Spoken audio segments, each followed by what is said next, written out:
ಶ್ರೀ ಗಣೇಶ ಶಾರದಾ ಗುರುಭ್ಯೋ ನಮಃ. ಅಥ ಉತ್ತರಕಾಂಡ. ಶ್ರೀರಾಮಚಂದ್ರ ಪರಬ್ರಹ್ಮಣೇ ನಮಃ. ಪುರಃ ಪ್ರಾಂಜಲೀನಾಂಜನೇಯಾದಿಭಕ್ತಾನ್ ಸ್ವಚಿನ್ಮುದ್ರಯಾ ಭದ್ರಯಾ ಬೋಧಯಂತಂ ಭಜೇಹಂ ಭಜೇಹಂ ಸದಾ ರಾಮಚಂದ್ರಂ ತ್ವದನ್ಯಂ ನ ಮನ್ಯೇ ನ ಮನ್ಯೇ ನ ಮನ್ಯೇ. ಒಂದು ದಿನ ಶ್ರೀರಾಮನು ವಿಜಯ, ಮಧು ಮತ್ತು ಭದ್ರ ಮುಂತಾದ ಹಾಸ್ಯಕಾರರೊಡನೆ ಹರ್ಷದಿಂದ ಕುಳಿತಿದ್ದನು. ಶ್ರೀರಾಮನು ಭದ್ರನೆಂಬುವನನ್ನು ಕುರಿತು, ಭದ್ರ, ಅಯೋಧ್ಯೆಯಲ್ಲಾಗಲಿ ಕೋಸಲ ದೇಶದಲ್ಲಾಗಲಿ ನನ್ನ ಸೀತೆಯ ಅಥವಾ ಭರತ, ಕೈಕೇಯಿ, ಲಕ್ಷ್ಮಣರ ಬಗೆಗೆ ಪ್ರಜೆಗಳು ಏನು ಮಾತನಾಡುತ್ತಾರೆ ಎಂದು ಕೇಳಿದನು. ಆಗ ಭದ್ರನು, ಶ್ರೀರಾಮಚಂದ್ರ, ಪ್ರಜೆಗಳು ಏನು ಮಾತನಾಡುತ್ತಾರೆಂಬುದನ್ನು ಕೇಳು. ಶ್ರೀರಾಮನು ಕಪಿಗಳಿಂದ ಸೇತುಬಂಧನವನ್ನು ಮಾಡಿಸಿರುವುದು ಅದ್ಭುತ ಕಾರ್ಯವೇ ಸರಿ. ರಾವಣಾದಿ ದುಷ್ಟ ರಾಕ್ಷಸರ ಸಂಹಾರವೂ ಸಹ ಶ್ಲಾಘನೀಯ. ಆದರೆ ರಾಮನು ಬಲಾತ್ಕಾರವಾಗಿ ರಾವಣನು ಕೊಂಡೊಯ್ದು ಒಂದು ವರ್ಷ ಕಾಲ ತನ್ನ ವಶದಲ್ಲಿಟ್ಟುಕೊಂಡಿದ್ದ ಸೀತೆಯನ್ನು ಕರೆತಂದನಲ್ಲ. ಸೀತೆಯ ವಿಷಯದಲ್ಲಿ ರಾಮನಿಗೆ ಅದೆಷ್ಟು ವ್ಯಾಮೋಹವಿರಬಹುದು.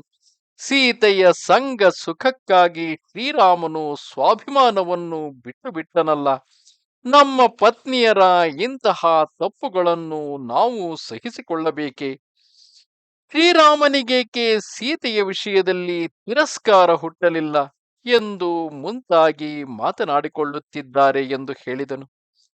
ಶ್ರೀರಾಮನು ಕ್ಷಣಕಾಲ ಯೋಚಿಸಿ ಒಂದು ನಿರ್ಧಾರಕ್ಕೆ ಬಂದು ಕೂಡಲೇ ದ್ವಾರಪಾಲಕರನ್ನು ಕರೆದು, ದ್ವಾರಪಾಲಕರೇ, ಲಕ್ಷ್ಮಣ, ಭರತ, ಶತ್ರುಘ್ನರನ್ನು ರಾಮಾಜ್ಞೆಯಾಗಿದೆ ಎಂದು ಹೇಳಿ ತಕ್ಷಣ ಕರೆತನ್ನಿ ಎಂದು ಕಳಿಸಿದನು. ವಿಧೇಯರಾದ ಸಹೋದರರು ರಾಮಾಜ್ಞೆಯಂತೆ ಕೂಡಲೇ ಹೊರಟು ರಾಮ ಸನ್ನಿಧಿಗೆ ಬಂದು ಶ್ರೀರಾಮನನ್ನು ಕಂಡು ನಮಿಸಿದರು. ನಿಷ್ಪ್ರಭನಾದ ರಾಮನ ಮುಖಮಂಡಲವನ್ನು ನೋಡಿ ವಿನೀತರಾದರು. ಸೋದರರನ್ನು ನೋಡಿ ಶ್ರೀರಾಮನಿಗೆ ಕಣ್ಣೀರು ಉಕ್ಕಿ ಬಂದಿತು.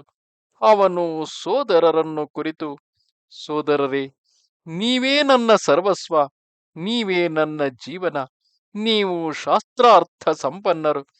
ನನ್ನ ಹಾಗೂ ಸೀತೆಯ ಬಗೆಗೆ ಪ್ರಜೆಗಳು ನಿಂದನೆಯ ಮಾತುಗಳನ್ನು ಆಡುತ್ತಿದ್ದಾರೆ. ಸೀತೆಯ ಪವಿತ್ರ ಚಾರಿತ್ರ್ಯದ ಬಗ್ಗೆ ಸಂಶಯದ ನುಡಿಗಳನ್ನು ನುಡಿಯುತ್ತಾರೆ. ಸೀತೆಯನ್ನು ಲಂಕೆಯಿಂದ ಕರೆತಂದ ಬಗ್ಗೆ ನನಗೆ ಅಪವಾದ ಬಂದಿದೆ. ನಾನು ಪವಿತ್ರವಾದ ಇಕ್ಷ್ವಾಕು ಕುಲ ಸಂಭೂತನು. ಸೀತೆಯು ನಿರ್ಮಲವಾದ ಜನಕನ ಕುಲದಲ್ಲಿ ಜನಿಸಿದವಳು. ಲಕ್ಷ್ಮಣ, ಸೀತೆಯ ಪವಿತ್ರ ಶೀಲದ ವಿಷಯದಲ್ಲಿ ನೀನೇ ಸಾಕ್ಷಿಯಾಗಿದ್ದೀಯೆ. ರಾವಣ ಸಂಹಾರದ ಬಳಿಕ ಸೀತೆಯನ್ನು ಪರಿಗ್ರಹಿಸುವ ಮೊದಲು ಅವಳನ್ನು ಅಗ್ನಿಯಲ್ಲಿ ಪರೀಕ್ಷಿಸಿದುದನ್ನು ನೀನೇ ನೋಡಿರುವೆ. ಸೀತೆಯು ಪವಿತ್ರಳೆಂದು ಸಾಕ್ಷಾತ್ ಹವ್ಯವಾಹನ, ಇಂದ್ರ, ಚಂದ್ರಾದಿತ್ಯರೇ ಹೇಳಿದ್ದಾರೆ. ದೇವತೆಗಳೇ ಸೀತೆಯು ಶುದ್ಧಳೆಂದು ನನಗೊಪ್ಪಿಸಿದ್ದಾರೆ. ಸೀತೆಯು ಪವಿತ್ರಳೆಂದು ನನ್ನ ಅಂತರಂಗಕ್ಕೂ ತಿಳಿದಿದೆ. ಲಕ್ಷ್ಮಣ, ಈಗ ಸೀತೆಗೆ ಕಲಂಕ ಚರಿತ್ರೆ ಎಂಬ ಅಪವಾದ ಬಂದಿದೆ. ನಾನು ಅವಳನ್ನು ಅಯೋಧ್ಯೆಗೆ ಕರೆತಂದುದನ್ನು ಪ್ರಜೆಗಳು ಸಹಿಸುತ್ತಿಲ್ಲ. ನಾನು ಅಪವಾದಕ್ಕೆ ಬೆದರುತ್ತೇನೆ. ನಾನು ಅಪವಾದದ ಭಯಕ್ಕಾಗಿ ನಿನ್ನನ್ನಾಗಲಿ ಸೀತೆಯನ್ನಾಗಲಿ, ಕೊನೆಗೆ ನನ್ನ ಪ್ರಾಣವನ್ನೇ ಆಗಲಿ ತ್ಯಾಗ ಮಾಡಲು ಸಿದ್ಧ.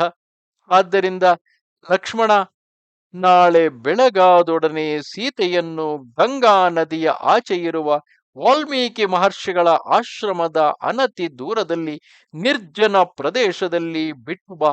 ನನ್ನ ಮಾತಿಗೆ ಪ್ರತಿಯಾಡುವ ಪ್ರಯತ್ನ ಮಾಡಬೇಡ.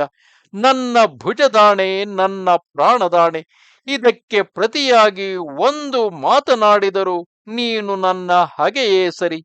ಸೀತೆಯು ಗಂಗಾ ತೀರದ ಋಷ್ಯಾಶ್ರಮಗಳನ್ನು ನೋಡುವ ಬಯಕೆಯನ್ನು ವ್ಯಕ್ತಪಡಿಸಿದ್ದಾಳೆ. ಆ ನೆವದಲ್ಲಿ ಅವಳನ್ನು ಬಿಟ್ಟು ಬಾ ಎಂದನು. ಇಷ್ಟು ಹೇಳುವಾಗ ಅವನ ಕಂಗಳಲ್ಲಿ ನೀರು ಹರಿಯುತ್ತಿದ್ದವು. ಪ್ರಾತಃ ಕಾಲವಾಯಿತು. ಲಕ್ಷ್ಮಣನು ಸುಮಂತ್ರನನ್ನು ಕರೆದು, ಸುಮಂತ್ರ, ರಥವು ಸಿದ್ಧವಾಗಲಿ. ಸೀತೆಯು ಕುಳಿತುಕೊಳ್ಳಲು ಒಂದು ಮೃದು ಆಸನವನ್ನು ಅದರಲ್ಲಿಡು. ರಾಜಾಜ್ಞೆಯಂತೆ ಸೀತೆಯನ್ನು ಮಹರ್ಷಿಗಳ ಆಶ್ರಮಕ್ಕೆ ಕರೆದೊಯ್ಯಬೇಕಾಗಿದೆ ಎಂದನು. ರಥವು ಸಿದ್ಧವಾಯಿತು. ಸೀತೆಯು ಅತಿ ಹರ್ಷದಿಂದ ರಥವನ್ನೇರಿದಳು. ಲಕ್ಷ್ಮಣನು ರಥವನ್ನು ಹತ್ತಿದನು. ಸುಮಂತ್ರನು ಕುದುರೆಗಳ ಬೆನ್ನನ್ನು ಚಪ್ಪರಿಸಿದನು. ಮಾರ್ಗದಲ್ಲಿ ಸೀತೆಯು, ಲಕ್ಷ್ಮಣ, ಯಾಕೋ ನನ್ನ ಬಲಗಣ್ಣು ಹಾರುತ್ತಿದೆ, ಮೈ ನಡುಗುತ್ತಿದೆ, ಏನೋ ಅರಿಯದ ಸಂಕಟ. ಶ್ರೀರಾಮನಿಗೂ ಅಯೋಧ್ಯೆಯ ಎಲ್ಲರಿಗೂ ಮಂಗಳವಾಗಲಿ ಎಂದಳು. ಅಂದು ರಾತ್ರಿ ಗೋಮತಿ ತೀರದಲ್ಲಿದ್ದ ಆಶ್ರಮವೊಂದರಲ್ಲಿ ಉಳಿದುಕೊಂಡರು. ಮಾರನೆಯ ದಿನ ಋಷಿಗಳಿಗೆ ವಂದಿಸಿ ರಥವೇರಿ ಭಾಗೀರಥಿ ನದಿಯ ಬಳಿಗೆ ಬಂದರು. ಗಂಗೆಯನ್ನು ಕಂಡೊಡನೆ ಲಕ್ಷ್ಮಣನ ದುಃಖದ ಕಟ್ಟೆಯೊಡಗಿತು. ಅವನು ಗಟ್ಟಿಯಾಗಿ ಅಳತೊಡಗಿದನು. ಆಗ ಸೀತೆಯು, ಲಕ್ಷ್ಮಣ, ಏಕಳುವೆ, ಇಲ್ಲಿಗೆ ಬರಬೇಕೆಂದು ಎಂದಿನಿಂದಲೂ ಬಯಸಿದ್ದೆ. ರಾಮನನ್ನು ಅಗಲಿ ಒಂದೆರಡು ದಿನಗಳು ಇರಲಾರೆಯ. ರಾಮನು ನನ್ನ ಜೀವ, ಆದರೆ ನಾನಾದರೂ ಅಳುತ್ತಿರುವೆನೆ, ಶೋಕಿಸಬೇಡ. ಮುನಿಗಳ ಹಾಗೂ ಮುನಿಪತ್ನಿಯರ ದರ್ಶನ ಮಾಡಿ ಅವರಿಗೆ ವಸ್ತ್ರಾಭರಣಗಳನ್ನಿತ್ತು ಒಂದು ರಾತ್ರಿ ಅವರೊಡನಿದ್ದು ನಾಳೆಯೇ ಅಯೋಧ್ಯೆಗೆ ಹೋಗಿಬಿಡೋಣ. ನಾನು ಕೂಡ ರಾಮನನ್ನು ಬಿಟ್ಟು ಇರಲಾರೆ ಎಂದಳು. ಲಕ್ಷ್ಮಣನು ದುಃಖವನ್ನು ತಡೆದುಕೊಂಡು ನಾವಿಕರಿಗೆ ನಾವೆಯನ್ನು ತರಲು ಹೇಳಿದನು. ನಾವೆ ಬಂದೊಡನೆ ಲಕ್ಷ್ಮಣನು ಸೀತೆಯೊಂದಿಗೆ ನಾವೆಯನ್ನೇರಿದನು. ನಾವೇ ಹೊರಟಿತು. ಸೀತೆಯು ಗಂಗೆಗೆ ಕೈಮುಗಿದು ಪ್ರಾರ್ಥಿಸಿದಳು. ಸುಮಂತ್ರನು ಮಾತ್ರ ಅಲ್ಲಿಯೇ ಉಳಿದನು. ಲಕ್ಷ್ಮಣ ಸೀತೆಯರು ಗಂಗಾ ನದಿಯನ್ನು ದಾಟಿ ನಾವೆಯಿಂದ ಇಳಿದರು.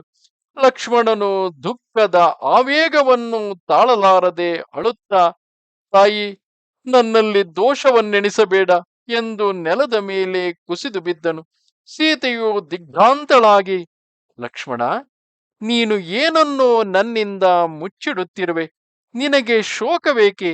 ಶ್ರೀರಾಮನ ಮೇಲಾಣೆ, ಸತ್ಯವೇನೋ ತಿಳಿಸಿಬಿಡು ಎಂದಳು. ಲಕ್ಷ್ಮಣನು ಅಳುತ್ತಾ, ತಾಯಿ, ನಿನಗೆ ಲೋಕಾಪವಾದ ಬಂದಿದೆ. ಅದನ್ನು ನಾನು ಬಾಯಿ ಬಿಟ್ಟು ಹೇಳಲಾರೆ. ಆ ಅಪವಾದದ ಭೀತಿಯಿಂದ ರಾಮನು ನಿನ್ನನ್ನು ವಾಲ್ಮೀಕಿ ಮಹರ್ಷಿಗಳ ಆಶ್ರಮದ ಬಳಿ ಬಿಟ್ಟು ಬರಲು ನನಗೆ ಆಜ್ಞೆ ಮಾಡಿದ್ದಾನೆ. ರಾಜನಾದವನು ಪ್ರಜೆಗಳ ಹಿತಕ್ಕಾಗಿ ಜೀವಿಸಬೇಕಲ್ಲವೇ? ಇದು ಬ್ರಹ್ಮರ್ಷಿಗಳ ತಪೋವನ, ಪುಣ್ಯ ಹಾಗೂ ರಮಣೀಯ. ಇಲ್ಲಿಯೇ ಸನಿಹದಲ್ಲಿ ದಶರಥನ ಅತ್ಯಂತ ಆಪ್ತ ಮಿತ್ರರಾದ ಭಗವಾನ್ ವಾಲ್ಮೀಕಿ ಮುನಿಗಳ ಆಶ್ರಮವಿದೆ. ಅವರ ಪಾದ ಸನ್ನಿಧಿಯಲ್ಲಿ ರಾಮನನ್ನು ನೆನೆಯುತ್ತಾ ಸುಖವಾಗಿರು. ನೀನು ಪತಿವ್ರತೆ, ನಿನಗೆ ಮುಂದೆ ಖಂಡಿತ ಶ್ರೇಯಸ್ಸಾಗುವುದು ಎಂದನು. ಲಕ್ಷ್ಮಣನ ಮಾತನ್ನು ಕೇಳಿ ಸೀತೆಯು ಎಚ್ಚರ ತಪ್ಪಿ ಬಿದ್ದು ಬಿಟ್ಟಳು. ಮತ್ತೆ ಎಚ್ಚರಗೊಂಡು, ಲಕ್ಷ್ಮಣ, ನಾನು ಜನಿಸಿರುವುದೇ ದುಃಖವನ್ನು ಅನುಭವಿಸುವುದಕ್ಕಾಗಿ. ಗತ ಜನ್ಮದಲ್ಲಿ ಯಾವ ಪಾಪವನ್ನು ಮಾಡಿದ್ದೆನೋ ತಿಳಿಯದು. ಬಹುಶಃ ಆನಂದದಿಂದ ಒಂದಾಗಿದ್ದ ಪತಿ ಪತ್ನಿಯರನ್ನು ನಾನು ದೂರ ಮಾಡಿರಬೇಕು. ನಾನು ವನವಾಸದಲ್ಲಿದ್ದಾಗ ಶ್ರೀರಾಮನು ನನ್ನೊಡನೆ ಇದ್ದುದರಿಂದ ನನಗೆ ದುಃಖವಾಗಲಿಲ್ಲ. ಈಗ ಶ್ರೀರಾಮನಿಲ್ಲದೆ ನಾನು ಏಕಾಂಗಿಯಾಗಿ ಹೇಗೆ ಇರಲಿ? ನನ್ನ ದುಃಖವನ್ನು ಯಾರಲ್ಲಿ ಹೇಳಿಕೊಳ್ಳಲಿ? ಗಂಗೆಯಲ್ಲಿ ಬಿದ್ದು ಪ್ರಾಣ ಬಿಡಲೇ ಎಂದರೆ ನನ್ನ ಗರ್ಭದಲ್ಲಿ ಶ್ರೀರಾಮನ ವಂಶದ ಕುಡಿ ಬೆಳೆಯುತ್ತಿದೆ. ಲಕ್ಷ್ಮಣ, ನೀನು ರಾಜಾಜ್ಞೆಯಂತೆ ನನ್ನನ್ನು ತ್ಯಜಿಸಿ ಹೋಗು. ಅತ್ತೆಯವರಿಗೆ ನನ್ನ ನಮಸ್ಕಾರಗಳನ್ನು ತಿಳಿಸು.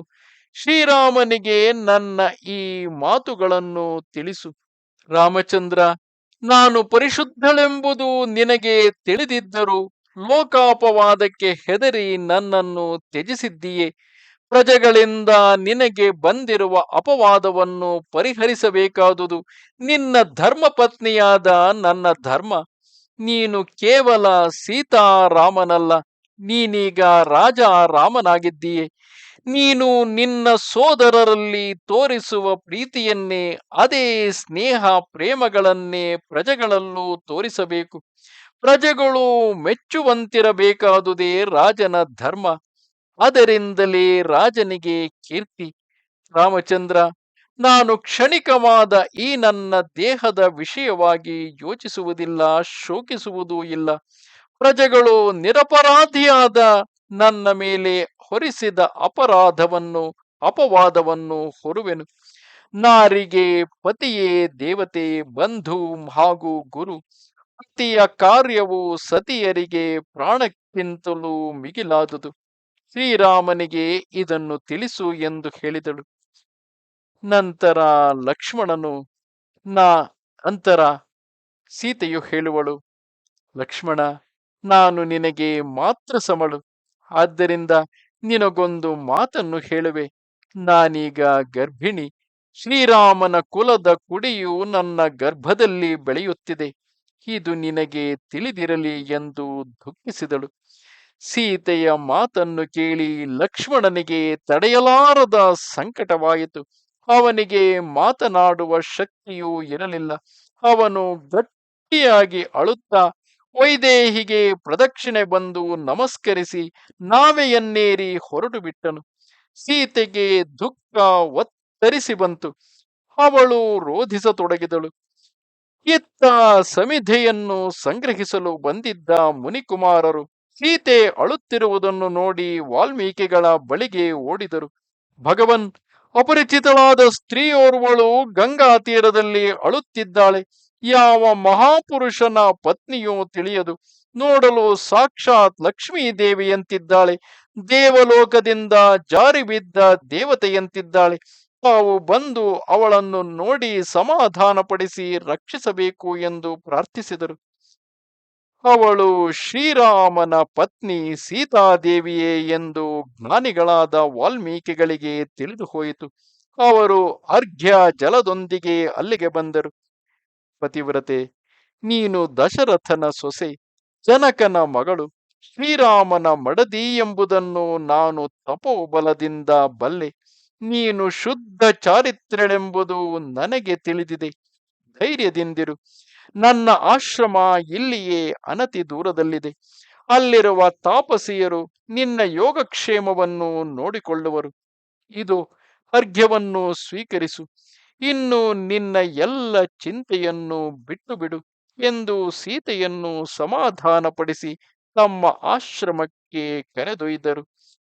ಇತ್ತ ಲಕ್ಷ್ಮಣನು ಸೀತೆಯನ್ನು ಬಿಟ್ಟು ದುಃಖತಪ್ತನಾಗಿ ಗಂಗೆಯನ್ನು ದಾಟಿ ಸುಮಂತ್ರನೊಡನೆ ರಥವೇರಿ ಹೊರಟು ಅಯೋಧ್ಯೆಯನ್ನು ಸೇರಿದನು.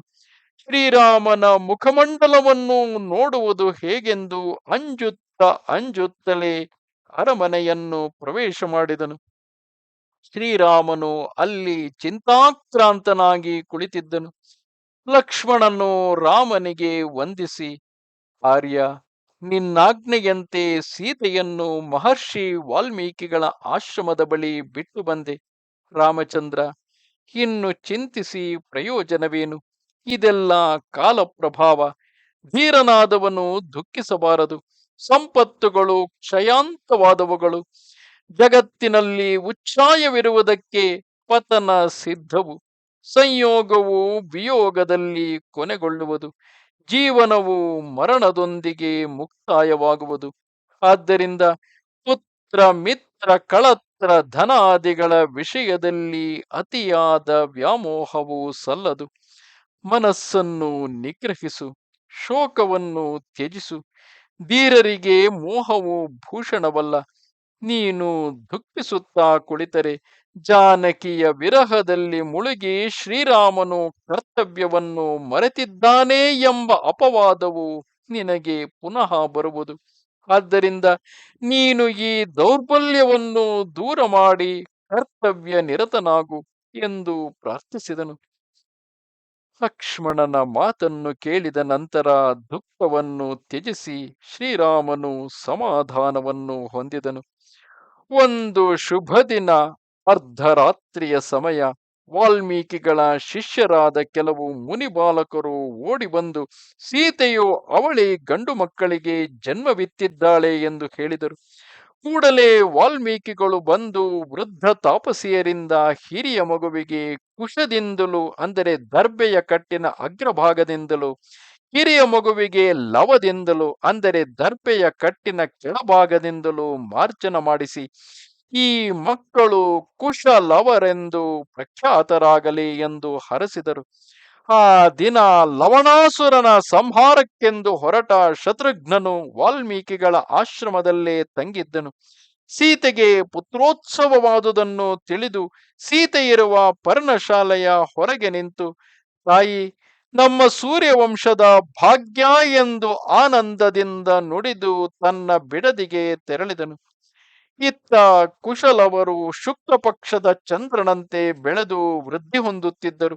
ವಾಲ್ಮೀಕಿಗಳು ಅವರಿಗೆ ಉಪನಯನವನ್ನು ಮಾಡಿ ವೇದಶಾಸ್ತ್ರಗಳನ್ನು, ಸಂಗೀತ ಶಾಸ್ತ್ರವನ್ನು ಕಲಿಸಿದ್ದಲ್ಲದೆ ತಂತ್ರಿ ವಾದ್ಯವನ್ನು ಕಲಿಸಿ ತಾವು ಮೊದಲೇ ರಚಿಸಿದ್ದ ಶ್ರೀಮದ್ ರಾಮಾಯಣವೆಂಬ ಮಹಾಕಾವ್ಯವನ್ನು ತಂತ್ರಿ ವಾದ್ಯದೊಂದಿಗೆ ಶಾಸ್ತ್ರೀಯವಾಗಿ ಹಾಡಲು ಕಲಿಸಿದರು. ಅತ್ಯಂತ ಪ್ರತಿಭಾನ್ವಿತರಾದ ರಾಮನ ಪ್ರತಿಬಿಂಬದಂತಿದ್ದ ಆ ಬಾಲಕರು 24,000 ಶ್ಲೋಕಗಳ ಆ ಬೃಹತ್ ಕಾವ್ಯವನ್ನು ಕಂಠಸ್ಥ ಮಾಡಿ ಗುರುಗಳಾದ ವಾಲ್ಮೀಕಿ ಮುನಿಗಳಿಗೆ ಒಪ್ಪಿಸಿದರು. ವಾಲ್ಮೀಕಿ ಮುನಿಗಳು ತಮ್ಮ ಶಿಷ್ಯರಾದ ಕುಶಲವರ ಶ್ರದ್ಧೆಯನ್ನು, ಗುರು ಭಕ್ತಿಯನ್ನು ಕಂಡು ಆನಂದಪಟ್ಟರು. ಕೆಲವು ಸಮಯದ ನಂತರ ಶ್ರೀರಾಮನು ಅಶ್ವಮೇಧ ಯಾಗವನ್ನು ಮಾಡಬೇಕೆಂದು ಸಂಕಲ್ಪಿಸಿ ವಸಿಷ್ಠ, ಜಾಬಾಲಿ ಮುಂತಾದವರನ್ನು ಬರಮಾಡಿಕೊಂಡನು. ಅವರನ್ನು ಯಥೋಚಿತವಾಗಿ ಸತ್ಕರಿಸಿ, ಪೂಜ್ಯರೇ, ನಾನು ಅಶ್ವಮೇಧ ಯಾಗವನ್ನು ಮಾಡಬೇಕೆಂದು ಸಂಕಲ್ಪಿಸಿದ್ದೇನೆ, ತಾವುಗಳು ಆಶೀರ್ವಾದ ಮಾಡಿ ಅನುಗ್ರಹಿಸಬೇಕು ಎಂದು ಪ್ರಾರ್ಥಿಸಿದರು. ಋಷಿಗಳು ಅಶ್ವಮೇಧವನ್ನು ಪ್ರಶಂಸಿಸಿ, ರಾಮಚಂದ್ರ, ನೀನು ಮಾಡಿರುವುದು ಸತ್ಸಂಕಲ್ಪ, ಅಶ್ವಮೇಧವನ್ನು ಮಾಡು, ನಿನಗೆ ಹಾಗೂ ಲೋಕಕ್ಕೆ ಮಂಗಳವಾಗುವುದು ಎಂದರು. ಶ್ರೀರಾಮನು ಪತ್ನಿ ಸ್ಥಾನದಲ್ಲಿ ಸೀತೆಯ ಚಿನ್ನದ ಪ್ರತಿಮೆಯನ್ನಿಟ್ಟುಕೊಂಡು ಅಶ್ವಮೇಧವನ್ನು ಕೈಗೊಂಡನು.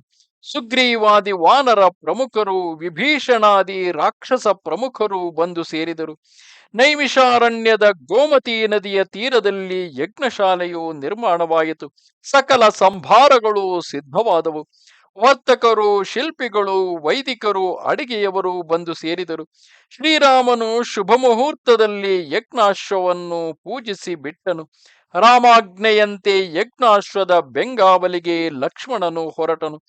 ಯಜ್ಞಾಶ್ವವು ಸುಮುಹೂರ್ತದಲ್ಲಿ ಹಿಂತಿರುಗಿ ಬಂತು. ಯಜ್ಞವು ಪ್ರಾರಂಭವಾಯಿತು.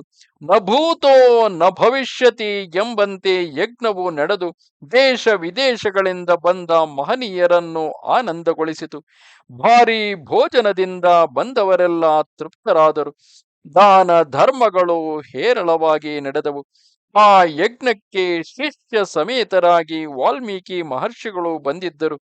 ಶ್ರೀರಾಮನು ವಿಪ್ರವೃಂದ ಹಾಗೂ ಮುನಿವೃಂದದೊಡನೆ ವಾಲ್ಮೀಕಿಗಳನ್ನು ಎದುರುಗೊಂಡು ಸತ್ಕರಿಸಿದನು. ಅವರಿಗೆ ಪ್ರತ್ಯೇಕ ಬಿಡದಿಯನ್ನು ಒದಗಿಸಲಾಯಿತು. ವಾಲ್ಮೀಕಿಗಳು ಕುಶಲವರನ್ನು ಕರೆದು, ನೀವು ಋಷಿವಾಟಗಳಲ್ಲಿ, ರಾಜಮಾರ್ಗಗಳಲ್ಲಿ, ರಾಮ ಭವನದ ಬಳಿ ಋತ್ವಿಜರು ವಿಶ್ರಾಂತಿ ತೆಗೆದುಕೊಳ್ಳುವಾಗ ಅವರ ಮಧ್ಯದಲ್ಲಿ ರಾಮಾಯಣ ಕಾವ್ಯವನ್ನು ಗಾನ ಮಾಡಿ, ನಿಮಗೆ ಹಸಿವಾದರೆ ಸಮೀಪದ ಗಿರಿಯಲ್ಲಿ ದೊರಕುವ ಹಣ್ಣುಗಳನ್ನು ತಿನ್ನಿರಿ, ಔಷಧಿಗಳ ಬೇರುಗಳನ್ನು ಸೇವಿಸಿದರೆ ನಿಮ್ಮ ಕಂಠವು ಯಾವಾಗಲೂ ಮಾಧುರ್ಯದಿಂದ ಕೂಡಿರುತ್ತದೆ. ರಾಜ ರಾಮನು ನಿಮ್ಮ ಗಾನವನ್ನು ಕೇಳಬಯಸಿದರೆ ಅವನೆದುರಿಗೆ ಹಾಡಿರಿ. ದಿನಕ್ಕೆ 20 ಸರ್ಗಗಳನ್ನು ಹಾಡಿ, ಹಾಡುವಿಕೆ ತಾಳ ಲಯಬದ್ಧವಾಗಿರಲಿ. ತಂತ್ರಿ ವಾದ್ಯವನ್ನು ಮೀಟುತ್ತಾ ಆನಂದವಾಗಿ ಹಾಡಿ. ಹಣದ ಪ್ರತೀಕ್ಷೆ ಮಾಡಲೇಬೇಡಿ. ಆಶ್ರಮವಾಸಿಗಳಾದ ನಮಗೆ ಹಣದಿಂದ ಏನಾಗಬೇಕು? ನೀವು ಯಾರೆಂದು ಶ್ರೀರಾಮನು ಕೇಳಿದರೆ ನಾವು ವಾಲ್ಮೀಕಿ ಮುನಿಗಳ ಶಿಷ್ಯರೆಂದು ಮಾತ್ರ ಹೇಳಿ, ವೀಣೆಯನ್ನು ನುಡಿಸುತ್ತಾ ಹಾಡಿ ಎಲ್ಲರನ್ನೂ ತೃಪ್ತಿಪಡಿಸಿ ಎಂದು ಆಜ್ಞಾಪಿಸಿದರು. ಮರುದಿನ ಕುಶಲವರು ಸ್ನಾನ ಮಾಡಿ ಶುಚಿರ್ಭೂತರಾಗಿ ನಿತ್ಯಾನುಷ್ಠಾನಗಳನ್ನು ಮುಗಿಸಿ ಋಷಿ ಸಮೂಹದ ಮಧ್ಯದಲ್ಲಿ ರಾಮಾಯಣವನ್ನು ಗಾನ ಮಾಡತೊಡಗಿದರು. ಅವರ ಗಾನವು ಶಾಸ್ತ್ರೀಯವಾಗಿಯೂ ತಂತ್ರಿ ಲಯಬದ್ಧವಾಗಿಯೂ ಇತ್ತು. ಶ್ರೀರಾಮನು ಲವಕುಶರ ರಾಮಾಯಣದ ಗಾನ ಮಾಧುರ್ಯದ ವೈಶಿಷ್ಟ್ಯವನ್ನು ಆಪ್ತರಿಂದ ತಿಳಿದು ತಾನು ಆ ಮಕ್ಕಳ ರಾಮಾಯಣದ ಗಾನ ಮಾಧುರ್ಯವನ್ನು ಕೇಳಬಯಸಿದನು. ಅದಕ್ಕಾಗಿ ಒಂದು ಸಭೆಯನ್ನು ಏರ್ಪಡಿಸಲಾಯಿತು. ಮಹರ್ಷಿಗಳು, ವೇದ ಪಂಡಿತರು, ಶಾಸ್ತ್ರ ಕೋವಿದರು, ವ್ಯಾಕರಣವೇತ್ತರು, ಜ್ಯೋತಿಷ್ಶಾಸ್ತ್ರ ನಿಷ್ಣಾತರು, ವೇದಾಂತಿಗಳು, ಎಲ್ಲ ವಿಭಾಗಗಳ ಶ್ರೇಷ್ಠರು, ಪರಿಣಿತರು ಬಂದು ಸೇರಿದರು. ಬಂದವರೆಲ್ಲರೂ ಇದೇನು, ಬಾಲಕರಿಬ್ಬರು ರಾಮನಂತೆಯೇ ಇರುವರಲ್ಲ ಎಂದು ಆಶ್ಚರ್ಯಗೊಂಡರು. ಲವಕುಶರು ಸಭೆಯಲ್ಲಿ ಮಧುರವಾಗಿ 20 ಸರ್ಗಗಳನ್ನು ಹಾಡಿದರು. ತನ್ನ ಕಥೆಯೇ ಆದ ರಾಮಾಯಣ ಕಾವ್ಯದ ಗಾನ ಮಾಧುರ್ಯಕ್ಕೂ ಅದರ ಸತ್ಯತೆಗೂ ಮಾರುಹೋದನು. ರಾಮನ ಕಂಗಳಲ್ಲಿ ಆನಂದ ಬಾಷ್ಪಗಳು ಉದುರಿದವು. ಶ್ರೀರಾಮನು ಗಾನ ಮಾಡಿದ ಕುಶಲವರಿಗೆ 18,000 ಸುವರ್ಣದ ನಾಣ್ಯಗಳನ್ನು ಪಾರಿತೋಷಕವಾಗಿ ಕೊಡಲು ಭರತನಿಗೆ ಹೇಳಿದನು. ಭರತನು ಆ ಪಾರಿತೋಷಕವನ್ನು ಕೊಡಲು ಬಂದಾಗ ಕುಶಲವರು ವಿನಯದಿಂದ, ನಾವು ಮುನಿ ಬಾಲಕರು, ಫಲ ಮೂಲಾದಿಗಳೇ ನಮ್ಮ ಆಹಾರ, ಚಿನ್ನ ಬೆಳ್ಳಿಗಳಿಂದ ವಿಪಿನದಲ್ಲಿ ಏನು ಪ್ರಯೋಜನ ಎಂದು ಹೇಳಿ ನಯವಾಗಿ ನಿರಾಕರಿಸಿದರು. ಬಾಲಕರ ತ್ಯಾಗಶೀಲತೆಯನ್ನು ಕಂಡು ರಾಮನಿಗೆ ಆಶ್ಚರ್ಯವಾಯಿತು. ಶ್ರೀರಾಮನು, ಮಕ್ಕಳೇ, ಈ ಕಾವ್ಯ ಪ್ರಮಾಣವೆಷ್ಟು? ಇದನ್ನು ಬರೆದ ಮಹನೀಯನಾರು? ಅವರ ವಾಸವೆಲ್ಲಿ? ಕಥಾವಸ್ತುವು ಯಾವುದು ಎಂದು ಕೇಳಿದನು. ಆಗ ಕುಶಲವರು, ಮಹಾರಾಜ, ಇದನ್ನು ಬರೆದವರು ನಮ್ಮ ಗುರುಗಳಾದ ಭಗವಾನ್ ವಾಲ್ಮೀಕಿ ಮಹರ್ಷಿಗಳು. ಅವರು ಸದ್ಯ ಈಗ ಈ ಯಜ್ಞವಾಟದಲ್ಲಿದ್ದಾರೆ. ನಿನ್ನ ಸಂಪೂರ್ಣ ಜೀವನ ಚರಿತ್ರೆಯೇ ಈ ಕಾವ್ಯದ ಕಥಾವಸ್ತು. ಈ ಕಾವ್ಯವು 24,000 ಶ್ಲೋಕಗಳಿಂದ ಕೂಡಿದೆ. ಅದರಲ್ಲಿ ಒಟ್ಟು 500 ಸರ್ಗಗಳಿವೆ. 6 ಕಾಂಡಗಳು ಮತ್ತು ಉತ್ತರ ಕಾಂಡವು ಈ ಕಾವ್ಯದಲ್ಲಿ ಸೇರಿದೆ. ಈ ಕಾವ್ಯದ ಕಥಾನಾಯಕನು ನೀನೇ. ನೀನು ಇಚ್ಛಿಸಿದರೆ ಯಜ್ಞದ ವಿರಾಮ ಕಾಲದಲ್ಲಿ ನಿತ್ಯವೂ ಕೇಳಬಹುದು ಎಂದು ಹೇಳಿದರು. ರಾಮನು ತಥಾಸ್ತು ಎಂದನು. ರಾಮಾಯಣ ಕಾವ್ಯವನ್ನು ಕೇಳುತ್ತಾ ಕೇಳುತ್ತಾ ಶ್ರೀರಾಮನಿಗೆ ಕುಶಲವರು ಸೀತೆಯ ಮಕ್ಕಳೆಂಬುದು ತಿಳಿದು ಹೋಯಿತು. ಅವನು ವಾಲ್ಮೀಕಿಗಳ ಸನ್ನಿಧಿಗೆ ಸಮರ್ಥರಾದ ದೂತರನ್ನು ಕಳಿಸಿದನು. ದೂತರು ವಾಲ್ಮೀಕಿಗಳ ಸನ್ನಿಧಿಗೆ ಬಂದು, ಮಹರ್ಷಿ, ಶ್ರೀರಾಮಚಂದ್ರ ಪ್ರಭುವು ನಿಮಗೆ ವಿನಯಪೂರ್ವಕವಾದ ನಮಸ್ಕಾರಗಳನ್ನು ತಿಳಿಸಿದ್ದಾನೆ. ಅವನು ನಿಮಗೊಂದು ಸಂದೇಶವನ್ನು ತಿಳಿಸಿದ್ದಾನೆ. ಅದೇನೆಂದರೆ, ಮಹರ್ಷಿ, ಸೀತೆಯು ಶುದ್ಧ ಚಾರಿತ್ರ್ಯಳಾದರೆ ನಿಮ್ಮ ಅನುಜ್ಞೆಯನ್ನು ಪಡೆದು ತನ್ನ ಪಾವಿತ್ರತೆಯನ್ನು ನನ್ನೆದುರಿಗೆ ಪ್ರಕಟಪಡಿಸಲಿ ಎಂದು ಹೇಳಿ ಕಳಿಸಿದ್ದಾನೆ ಎಂದರು. ವಾಲ್ಮೀಕಿಗಳು, ದೂತರೆ, ಹಾಗೆಯೇ ಆಗಲಿ. ರಾಜ ರಾಮನ ಮಾತನ್ನು ಸೀತೆಯು ಪಾಲಿಸುವಳು ಎಂದು ಶ್ರೀರಾಮನಿಗೆ ತಿಳಿಸಿ ಎಂದರು. ಮರುದಿನ ಯಜ್ಞಶಾಲೆಗೆ ರಾಮಾದೇಶದಂತೆ ವಸಿಷ್ಠ, ಜಾಬಾಲಿ, ಕಾಶ್ಯಪ, ವಿಶ್ವಾಮಿತ್ರರು, ದೀರ್ಘತಪ, ದೂರ್ವಾಸ ಮುಂತಾದ ಋಷಿಗಳೆಲ್ಲರೂ ಆಗಮಿಸಿದರು. ಬ್ರಾಹ್ಮಣ, ಕ್ಷತ್ರಿಯ, ವೈಶ್ಯ, ಶೂದ್ರರೆಲ್ಲರೂ ಬಂದು ನೆರೆದರು. ಎಲ್ಲ ವಿಭಾಗದ ಪಂಡಿತ ಮಂಡಳಿಯು ಮಾಂಡಲಿಕರು ಬಂದು ಸೇರಿದರು. ವಾನರ ಪ್ರಮುಖರು, ರಾಕ್ಷಸ ಪ್ರಮುಖರು ಬಂದು ಸೇರಿದರು. ಸಮಯಕ್ಕೆ ಸರಿಯಾಗಿ ವಾಲ್ಮೀಕಿ ಮಹರ್ಷಿಗಳು ಸೀತಾ ಸಮೇತರಾಗಿ ಬಂದರು. ಬ್ರಹ್ಮನನ್ನು ಹಿಂಬಾಲಿಸುವ ಶ್ರುತಿಯಂತೆ ಸೀತೆ ವಾಲ್ಮೀಕಿಗಳನ್ನು ಹಿಂಬಾಲಿಸಿ ಬಂದಳು. ಸೀತೆಯನ್ನು ಕಂಡೊಡನೆ ಸಭೆ ಜಯಘೋಷ ಮಾಡಿತು.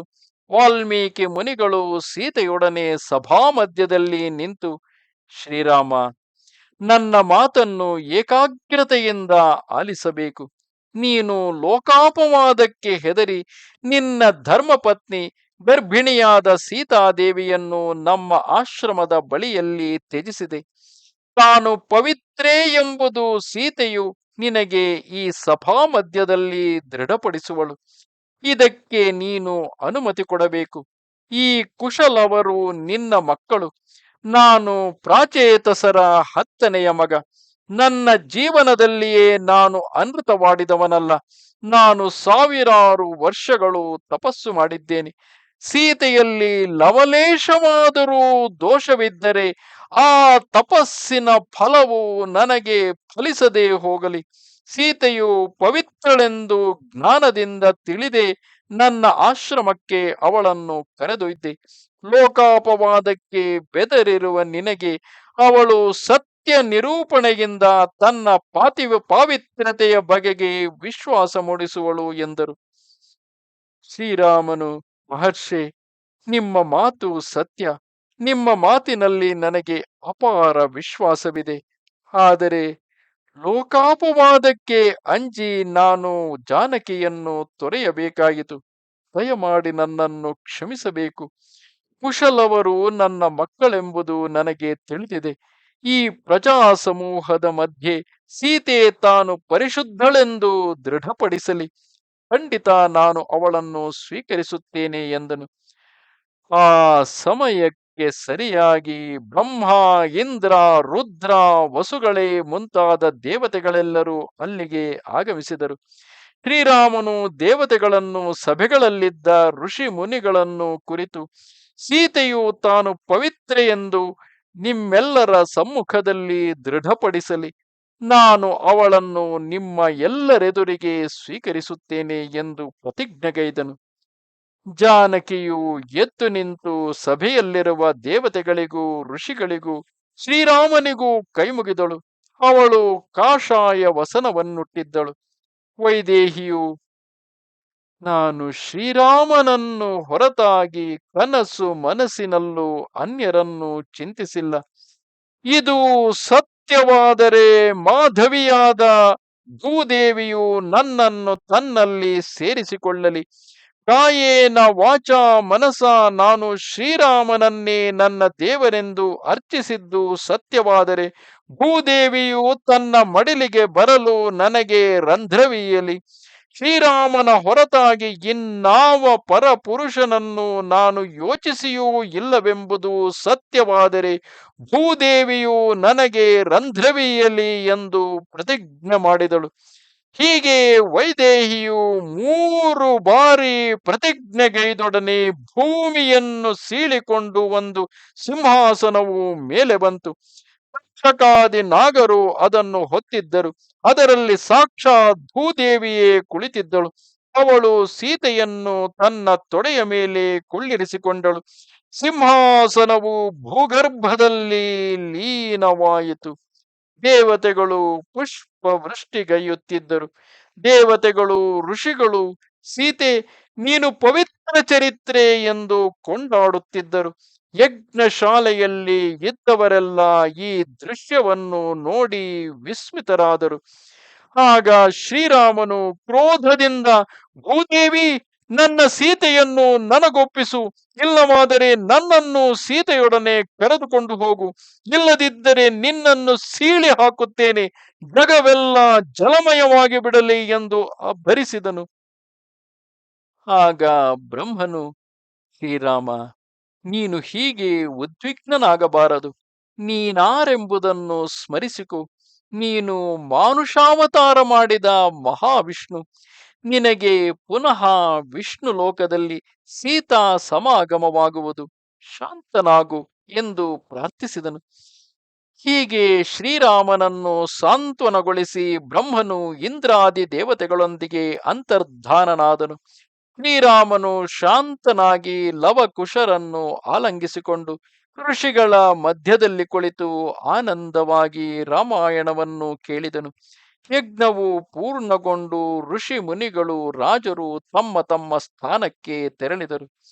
ರಾಘವನು ಸೀತೆಯ ಅಂತರ್ಧಾನಾನಂತರವೂ ಸಹ ಯಾರನ್ನೂ ಪರಿಣಯವಾಗದೆ ಸೀತೆಯನ್ನೇ ಹೃದಯಾಂತರಂಗದಲ್ಲಿ ಇಟ್ಟುಕೊಂಡು ಏಕಪತ್ನಿ ವ್ರತದ ಸಾರ್ಥಕ ಮಾಡಿಕೊಂಡನು. ಮುಂದೆ ಶ್ರೀರಾಮನು ಅನೇಕ ವರ್ಷಗಳ ಕಾಲ ಧರ್ಮದಿಂದ ರಾಜ್ಯಭಾರ ಮಾಡಿದನು. ಅಶ್ವಮೇಧ, ವಾಜಪೇಯ, ಅಗ್ನಿಷ್ಟೋಮಾದಿಗಳನ್ನು ಅನೇಕ ಸಂಖ್ಯೆಯಲ್ಲಿ ಮಾಡಿ ಕೀರ್ತಿಶಾಲಿಯಾದನು. ಕೌಸಲ್ಯೆ, ಸುಮಿತ್ರೆ, ಕೈಕೇಯಿಯರು ಕ್ರಮೇಣ ಸ್ವರ್ಗಸ್ಥರಾದರು. ಎಲ್ಲರ ಉತ್ತರ ಕ್ರಿಯೆಗಳು ವೈಭವವಾಗಿ ನಡೆದವು. ದಾನ ಧರ್ಮಗಳಿಂದ ವಿಪ್ರರು ಸಂತುಷ್ಟರಾದರು. ಒಂದು ದಿನ ತಾಪಸಿಯೊಬ್ಬನು ಶ್ರೀರಾಮನನ್ನು ಸಂದರ್ಶಿಸಲು ಬಂದನು. ಶ್ರೀರಾಮನು ಅವನನ್ನು ಸತ್ಕರಿಸಿ, ತಾವು ಯಾರು, ನನ್ನಿಂದ ಯಾವ ಸೇವೆಯಾಗಬೇಕು ಎಂದು ಕೇಳಿದನು. ಆ ತಾಪಸಿಯು ರಾಮ ಆಗ ತಾಪಸಿಯು, ರಾಮಚಂದ್ರ, ನಾನು ನಿನಗೆ ಇದನ್ನು ಏಕಾಂತವಾಗಿ ತಿಳಿಸಬೇಕಾಗಿದೆ. ನಮ್ಮ ಈ ಏಕಾಂತದ ಸಂಭಾಷಣೆಯನ್ನು ಯಾರೇ ಕೇಳಲಿ ಅವರನ್ನು ನೀನು ವಧಿಸಬೇಕು ಎಂದು ಹೇಳಿದನು.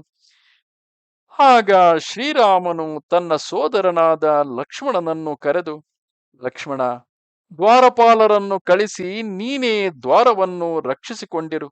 ಯಾರನ್ನು ಒಳಗೆ ಬಿಡಬಾರದು. ನಾನು ಈ ತಾಪಸಿಯೊಡನೆ ಏಕಾಂತವಾಗಿ ಮಾತನಾಡಬೇಕಾಗಿದೆ. ನಾವಾಡುವ ಮಾತುಗಳನ್ನು ಆಕಸ್ಮಿಕವಾಗಿಯಾದರೂ ಯಾರಾದರೂ ಕೇಳಿಸಿಕೊಂಡರೆ ಅವರು ವಧೆಗೆ ಗುರಿಯಾಗುವರು ಎಂದನು. ಲಕ್ಷ್ಮಣನು ದ್ವಾರಪಾಲರನ್ನು ಕಳಿಸಿ ತಾನೇ ದ್ವಾರ ರಕ್ಷಣೆಗೆ ನಿಂತನು. ಶ್ರೀರಾಮನು ತಾಪಸಿಯೊಡನೆ ಸಂಭಾಷಣೆಗೆ ತೊಡಗಿದನು. ಆ ತಾಪಸಿಯು ಹೇಳುತ್ತಾನೆ, ರಾಮಚಂದ್ರ, ನಾನು ಬ್ರಹ್ಮನ ದೂತ. ನನ್ನನ್ನು ಕಾಲಪುರುಷ ಎನ್ನುವರು. ನೀನು ಅವತರಿಸಿದ ಕಾರ್ಯಗಳು ಮುಗಿದವು. ನೀನು ನಿನ್ನ ಸ್ವಸ್ಥಾನವನ್ನು ಸೇರುವ ಸಮಯ ಪ್ರಾಪ್ತವಾಗಿದೆ. ಇದನ್ನು ನಿನಗೆ ತಿಳಿಸಲು ಬ್ರಹ್ಮನು ನನ್ನನ್ನು ಕಳಿಸಿದ್ದಾನೆ ಎಂದನು. ರಾಮನು ತಥಾಸ್ತು ಎಂದು ಹೇಳಲು ಹೊರಟನು. ಅಷ್ಟರಲ್ಲಿಯೇ ಒಂದು ಘಟನೆ ನಡೆಯಿತು. ಮಹರ್ಷಿ ದೂರ್ವಾಸರು ಶ್ರೀರಾಮನ ಸಂದರ್ಶನಕ್ಕಾಗಿ ಬಂದರು. ಅವರನ್ನು ತಡೆಯುವವರಾದರೂ ಯಾರು? ಅವರು ನೇರವಾಗಿ ಶ್ರೀರಾಮನ ಏಕಾಂತ ಮಂದಿರದ ದ್ವಾರದಲ್ಲಿದ್ದ ಲಕ್ಷ್ಮಣನೊಡನೆ, ನಾನು ಈಗಲೇ ರಾಮನನ್ನು ನೋಡಬೇಕು ಎಂದರು. ಲಕ್ಷ್ಮಣನು, ಮಹನೀಯರೇ, ಶ್ರೀರಾಮಚಂದ್ರನು ಈಗ ಏಕಾಂತ ಮಂದಿರದಲ್ಲಿ ಯಾರೊಡನೆಯೋ ಸಮಾಲೋಚನೆಯಲ್ಲಿದ್ದಾನೆ. ಸ್ವಲ್ಪ ಕಾಲ ವಿಶ್ರಮಿಸಿ, ಅಷ್ಟರಲ್ಲಿ ಶ್ರೀರಾಮನಿಗೆ ನಿಮ್ಮ ಬರವನ್ನು ತಿಳಿಸುತ್ತೇನೆ ಎಂದನು. ದೂರ್ವಾಸರು ಕ್ರೋಧದಿಂದ ಕೆಂಡವಾದರು. ಏನು, ರಾಮನಿಗಾಗಿ ನಾನು ಕಾಯಬೇಕೆ? ಈಗಲೇ ನಾನು ಬಂದ ವಿಷಯವನ್ನು ರಾಮನಿಗೆ ತಿಳಿಸದಿದ್ದರೆ ನಿನ್ನನ್ನು, ರಾಮನನ್ನು, ಅಯೋಧ್ಯೆಯನ್ನು ಶಾಪದಿಂದ ಸುಟ್ಟು ಬೂದಿ ಮಾಡಿಬಿಡುತ್ತೇನೆ ಎಂದು ಗುಡುಗಿದರು. ದೂರ್ವಾಸರ ಕೋಪದ ಮಹತ್ವವನ್ನು ಅರಿತಿದ್ದ ಲಕ್ಷ್ಮಣನು, ನನ್ನೊಬ್ಬನಿಗೆ ಮರಣ ಬಂದರೆ ಬರಲಿ, ಉಳಿದವರೆಲ್ಲ ಸುಖವಾಗಿರಲಿ ಎಂದು ಯೋಚಿಸಿ ಶ್ರೀರಾಮನ ಬಳಿಗೆ ಬಂದು ನಮಿಸಿ, ಶ್ರೀರಾಮಚಂದ್ರ ಪ್ರಭು, ದೂರ್ವಾಸ ಮುನಿಗಳ ಆಗಮನವಾಗಿದೆ. ಅವರು ಈ ಕ್ಷಣವೇ ನಿನ್ನನ್ನು ನೋಡಬೇಕಂತೆ ಎಂದನು. ಶ್ರೀರಾಮನು ಕಾಲಪುರುಷನನ್ನು ಬೀಳ್ಕೊಂಡು ದೂರ್ವಾಸರ ಬಳಿಗೆ ಬಂದು ನಮಿಸಿದನು. ದೂರ್ವಾಸರಿಗೆ ತುಂಬಾ ಸಂತಸವಾಯಿತು. ಶ್ರೀರಾಮನ ಆತಿಥ್ಯವನ್ನು ಸ್ವೀಕರಿಸಿ ಅವರು ಸಂತೋಷದಿಂದ ತೆರಳಿದರು. ದೂರ್ವಾಸರು ತೆರಳಿದೊಡನೆ ಶ್ರೀರಾಮನಿಗೆ ಕಾಲಪುರುಷನ ನಿಬಂಧನೆಯ ನೆನಪಾಯಿತು. ಅವನಿಗೆ ಲಕ್ಷ್ಮಣನನ್ನು ನೆನೆಸಿಕೊಂಡು ದುಃಖ ಭಾರದಿಂದ ಕುಗ್ಗಿ ಹೋಗಿ ಚಿಂತಾಕ್ರಾಂತನಾಗಿ ಕುಳಿತು ಬಿಟ್ಟನು. ರಾಮನ ಸ್ಥಿತಿಯನ್ನು ನೋಡಿದ ಲಕ್ಷ್ಮಣನು, ಅಣ್ಣ, ನೀನು ನನಗಾಗಿ ದುಃಖಿಸಬೇಡ. ನಿರ್ದಾಕ್ಷಿಣ್ಯವಾಗಿ ನನ್ನನ್ನು ವಧಿಸು. ನಿನ್ನಂತಹ ಧೀರನಿಗೆ ದುಃಖವು ತರವಲ್ಲ. ನೀನು ಧರ್ಮರೂಪನು. ರಾಮೋ ವಿಗ್ರಹವಾನ್ ಧರ್ಮ ಎಂಬ ಪ್ರಖ್ಯಾತಿ ನಿನಗಿದೆ. ನನ್ನ ಮೇಲಿನ ಮಮತೆಯನ್ನು ಬಿಟ್ಟು ಧರ್ಮವನ್ನು ರಕ್ಷಿಸು ಎಂದು ಪ್ರಾರ್ಥಿಸಿದನು. ಶ್ರೀರಾಮನು ವಸಿಷ್ಠಾದಿ ಪುರೋಹಿತರನ್ನು, ಸುಮಂತ್ರಾದಿ ಮಂತ್ರಿ ಪ್ರಮುಖರನ್ನು ಕರೆಸಿ ದೂರ್ವಾಸ ಪ್ರಕರಣವನ್ನು ತಿಳಿಸಿದನು. ನಂತರ ಲಕ್ಷ್ಮಣನನ್ನು ಕುರಿತು, ಲಕ್ಷ್ಮಣ, ನೀನು ರಾಜಾಜ್ಞೆಯನ್ನು ಮೀರಿದ್ದೀಯೆ. ಧರ್ಮಕ್ಕಾಗಿ ನಿನ್ನನ್ನು ತ್ಯಜಿಸಿದ್ದೇನೆ. ಇದು ನಿನ್ನ ವಧೆಗೆ ಸಮಾನವಾಗಿದೆ. ತೆರಳು ಎಂದನು. ಕಂಬನಿ ದುಂಬಿದ ಕಂಗಳಿಂದ ಲಕ್ಷ್ಮಣನು ಅಣ್ಣನಿಗೆ ನಮಿಸಿ ತೆರಳಿದನು. ಇತ್ತ ಲಕ್ಷ್ಮಣನು ತನ್ನ ಅರಮನೆಗೂ ಹೋಗದೆ ಸರೆಯೂ ತೀರಕ್ಕೆ ಬಂದು ನದಿಗಿಳಿದು ಸ್ನಾನ ಮಾಡಿ ಶುದ್ಧಾಚಮನಗೈದು ಪದ್ಮಾಸನದಲ್ಲಿ ಕುಳಿತು ಕುಂಭಕ ಪ್ರಾಣಾಯಾಮದಿಂದ ಯೋಗ ಸಮಾಧಿಗೆ ಏರಿದನು. ಅವನನ್ನು ದೇವೇಂದ್ರನು ಯಾರಿಗೂ ತಿಳಿಯದಂತೆ ಸ್ವರ್ಗಕ್ಕೆ ಕೊಂಡೊಯ್ದನು. ಸ್ವರ್ಗಕ್ಕೆ ಬಂದ ಆದಿಶೇಷನನ್ನು ನೋಡಿ ದೇವತೆಗಳು ಸ್ವಾಗತಿಸಿ ಆನಂದಿಸಿದರು. ಲಕ್ಷ್ಮಣನು ಸೀತೆಯು ಇಲ್ಲದ ರಾಜ್ಯವು ಶ್ರೀರಾಮನಿಗೆ ಬೇಡವಾಯಿತು. ಶ್ರೀರಾಮನು ತಾನು ಮಹಾಪ್ರಸ್ಥಾನಕ್ಕೆ ಸಿದ್ಧನಾದನು. ಕೋಸಲದಲ್ಲಿ ಕುಶನಿಗೂ ಉತ್ತರ ಕೋಸಲದಲ್ಲಿ ಲವನಿಗೂ ಪಟ್ಟಾಭಿಷೇಕ ಮಾಡಿದನು.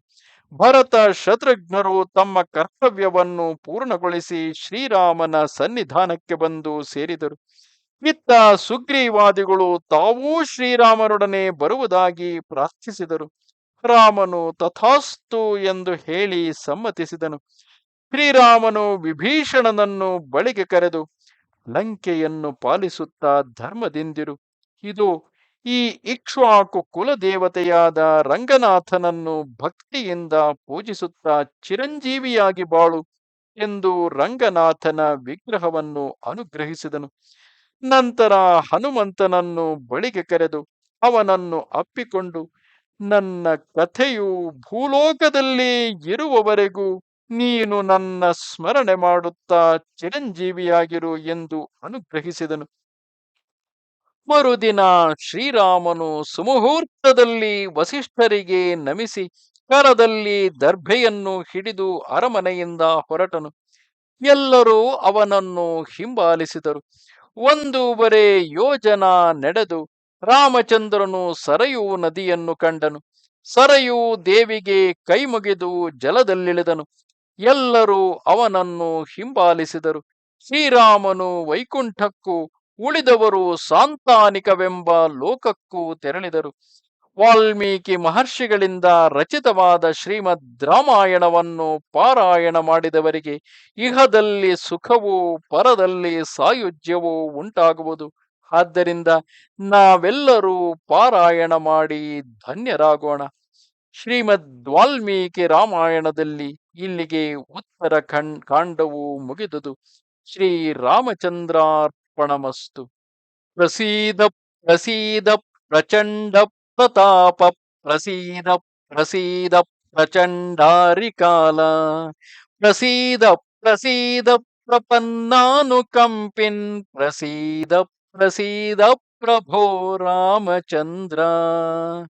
ಸನ್ಮಂಗಲಂ ಸಹಸ್ರಾಕ್ಷೇ ಸರ್ವದೇವ ನಮಸ್ಕೃತೆ ವೃತ್ರನಾಶೇ ಸಮಭವತ್ಯೇ ಭವತು ಮಂಗಲಂ. ಮಂಗಲಂ ಕೋಸಲೇಂದ್ರಾಯ ಮಹನೀಯ ಗುಣಾತ್ಮನೇ ಚಕ್ರವರ್ತಿ ತನೂಜಾಯ ಸಾರ್ವಭೌಮಾಯ ಮಂಗಲಂ. ಅಮೃತೋತ್ಪಾದನೆ ದೈತ್ಯಾನ್ ಘ್ನತೋ ವಜ್ರಧರಸ್ಯ ಯತ್ ಅದಿತಿರ್ಮಂಗಲಂ ಪ್ರಾದಾತ್ ಭವತು ಮಂಗಲಂ. ಕಾಯೇನ ವಾಚಾ ಮನಸೇಂದ್ರಿಯೈರ್ವಾ ಬುದ್ಧಾತ್ಮನಾ ವಾ ಪ್ರಕೃತೆ ಸ್ವಭಾವಾತ್ ಕರೋಮಿ ಯತ್ ಸಕಲಂ ಪರಸ್ಮೈ ನಾರಾಯಣಾಯೇತಿ ಸಮರ್ಪಯಾಮಿ. ಯದಕ್ಷರಂ ಪದಭ್ರಷ್ಟಂ ಮಾತ್ರಾಹೀನಂತು ಯದ್ಭವೇತ್ ತತ್ಸರ್ವ ಕ್ಷಮ್ಯತಾಂ ದೇವ. ಶ್ರೀರಾಘವ ನಮೋಸ್ತುತೆ. ಶ್ರೀ ಸೀತಾರಾಮಚಂದ್ರಾರ್ಪಣಮಸ್ತು. ನಮಸ್ತೆ ಶಾರದಾ ದೇವಿ ಕಾಶ್ಮೀರಪುರವಾಸಿನಿ.